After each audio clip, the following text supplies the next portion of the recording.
Pasa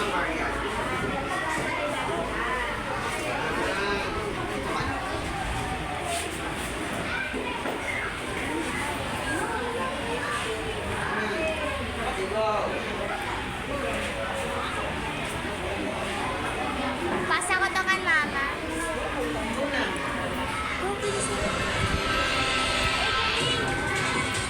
Magandang araw mga tagapakinig. Kayo ay nakatutok sa tinig ng Campus 101.5. Ang inyong kasama sa paghahatid ng mahalagang balita at kaganapan sa ating paaralan. Ako si Kizia Macy Makakulo. At ako naman si JSLC Pahila. Narito ang ating pangunahing balita ngayong araw. Balita 1. Paaralan naglunsad ng programang Pagbasa. Pangunahing balita, formal na ilunsad ng Timalat Lasview Integrated School ang programang Pagbasa na naglalayong kapaunlad ang kasanayan ng mga mag-aaral sa pagbasa at pag-unawa. Bahagi ng programa na iba't ibang gawain tulad ng storytelling, sabayang pagbasa at mga aktibidad na naging kaya sa mga mag-aaral at mahalin ang pagbabasa. Ayon kay Ma'am Adona A. Rabago, mahalaga ang pagbabasa sa paghubog ng kaalaman, tiwala sa sarili at kakayahan ng bawat mag-aaral.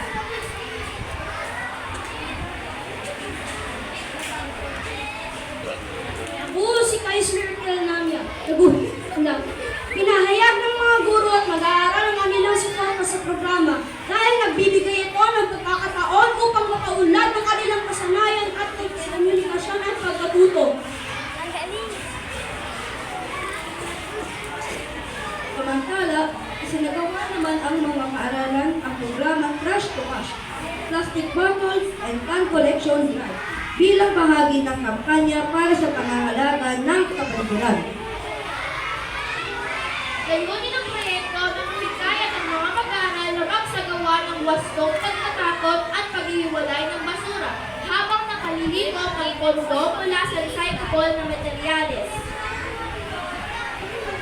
Ayon sa mga tagapamahala ng proyekto, ang inisyatibong ito ay hindi lamang nakakatulong sa kalikasan, kundi nagpapalakas din ng pagtutulungan, ananagutan at pagiging malikain ng mga mag-aaral.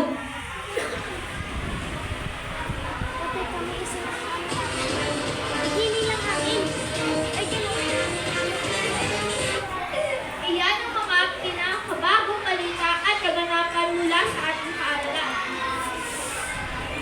Dapat pala nagdala daw ng isa pa.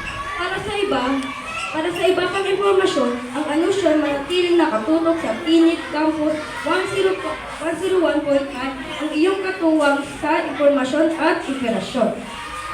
Ako si Kizia Macy Makakulo. At ako naman si JSLC Pahila. Maraming salamat sa inyong pakikinig. Magandang araw sa ating lahat.